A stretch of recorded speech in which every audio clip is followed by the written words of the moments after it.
श्री स्वामी समर्थ. येत्या शुक्रवारी म्हणजे 27 तारखेला आलेले आहे आमलकी एकादशी. या दिवशी भगवान विष्णू आणि आवला म्हणजे आमलकी वृक्षाची पूजा केली जाते. त्याचबरोबर तुळशी मातेचीही पूजा करण्याला जितकंच महत्त्व आहे. व्रत सुख समृद्धी आणि मोक्ष देणारे मानले आहे. ही एकमेव अशी एकादशी आहे ज्यामध्ये विष्णूंच्या व्यतिरिक्त भगवान शिव पार्वतीचीही पूजा केली जाते. त्यालाही विशेष असे महत्त्व आहे. सुखी वैवाहिक जीवन, मोक्ष प्राप्ती आणि पापांपासून मुक्तीसाठी आमलकी एकादशीचे व्रत खूप असे फलदायी ठरत असते.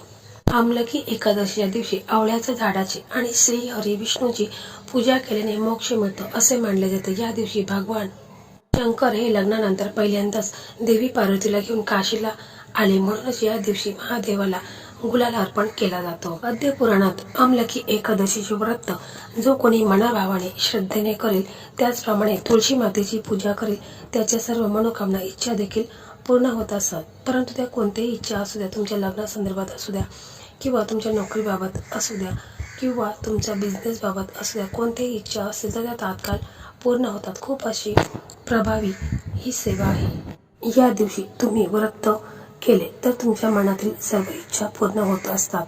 ही एकादशी खूप अशी महत्त्वाची आहे आणि म्हणून या एकादशीच्या दिवशी आपण हा उपाय अवश्य करायचा. म्हणजे ज्या मुला मुलींच्या लग्नाला उशीर झालेला आहे, लग्नात भरपूर अशी समस्या अडचणी येत आहेत. बहुतेकदा मुलगा दिसायला चांगला आहे, मुलगी दिसायला चांगली आहे, तरी देखील त्यांचं लग्न हे योग्य वय उलटून गेलं आहे, तरी लग्न हे त्यांचं ठरत नाही. तर अशा मुला मुलींनी हा उपाय अवश्य करायचा आहे. जर मुलगा स्वतः करत असेल तर ठीक आहे, किंवा मुले जर समजा घरी नसतील, ते कुठे जॉबच्या निमित्ताने बाहेर असतील, तर मग स्वतः आई वडील हा उपाय करू शकता.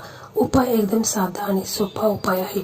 तर हा उपाय केल्याने काही दिवसात तुमच्या मुलांच्या लग्नामध्ये जे काही विघ्न अडथळे येत आहेत तर ते दूर होतील आणि लग्न हे लवकरात लवकर ठरेल. तर बहुतेकदा आपण पाहत असतो की मुलगा जॉब करत आहे, दिसायला छान आहे, तर देखील लग्न हे त्याचं ठरत नाही. बहुतेकदा लग्न जमलेले असताना देखील ते लग्न मोडत जातं, कारण आपल्या मुलांच्या कुंडलीमध्ये जे काही ग्रह आहेत तर त्या ग्रहांचा वाईट असर होत असतो. म्हणजे लग्न जमण्यासाठी बृहस्पती हा ग्रह मजबूत असायला हवा, शुक्र मजबूत असायला हवा, तर लग्न लवकर ठरत असतं.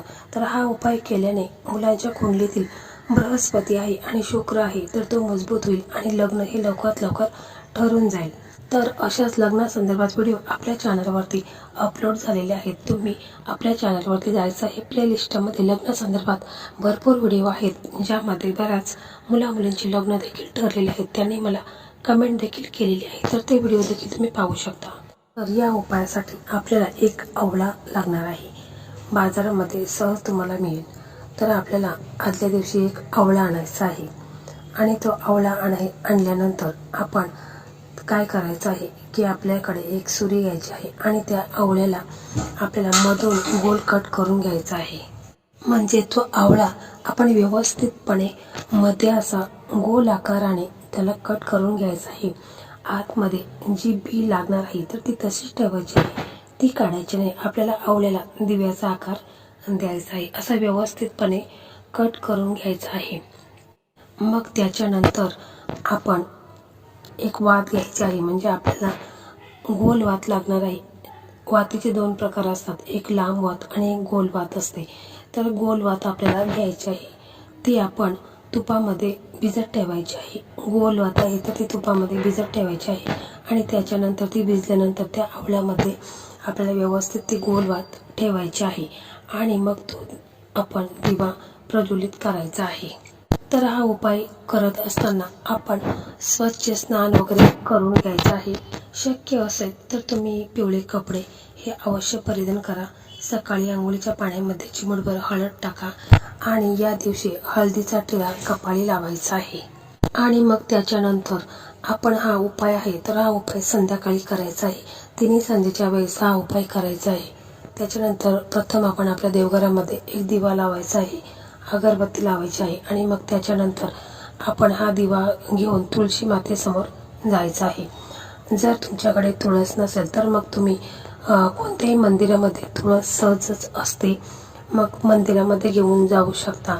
जर मंदिरामध्ये पण तुळस नसेल तर मग तुम्ही तुमच्या घराचा ईशान्य कोपरा आहे म्हणजे ईशान्य कोण आहे त्या ठिकाणी देखील तुम्ही हा दिवा प्रज्वलित करायचा आहे. आणि मग तिथे तुम्ही बसून 108 वेळा ओम नमो भगवते वासुदेवाय नमः, ओम नमो भगवते वासुदेवाय नमः हा मंत्र तुम्हाला 108 वेळा करायचा आहे. म्हणजे एक माळ जप तुम्हाला करायची आहे.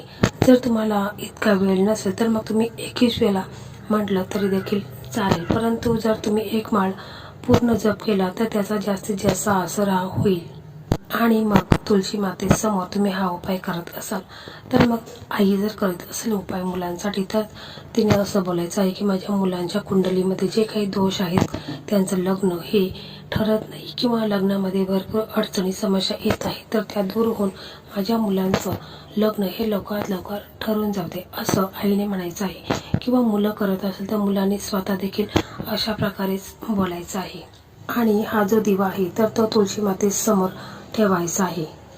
आणि तुळशी मातेला 3 वेळा प्रदक्षिणा मारायच्या आहेत. ओम नमो भगवते वासुदेवाय नमः हा मंत्र बोलायचा आहे आणि तुळशी मातेला 3 प्रदक्षिणा मारायच्या आहेत. जर तुम्ही हा उपाय घराच्या देवघरामध्ये करत असाल तरी देखील अशा प्रकारेच करायचा आहे. उपाय एकदम साधा आणि सोपा आहे, परंतु या उपायामुळे मुलांच्या कुंडलीमध्ये जे काही दोष असेल तर ते दूर होतील आणि लग्न जमण्यामध्ये जे काही अडथळे निर्माण होतात तर ते दूर होतात आणि लग्न लवकर ठरून जाईल. म्हणजेच हा उपाय केल्याने 5 दिवसातच स्थळे यायला सुरुवात होईल. हा दिवा आहे तर तो पूर्ण रात्रभर तिथेच ठेवून द्यायचा आहे आणि दुसऱ्या दिवशी सकाळी हा दिवा आहे तर तुम्ही वाहत्या पाण्यामध्ये विसर्जित करायचा आहे.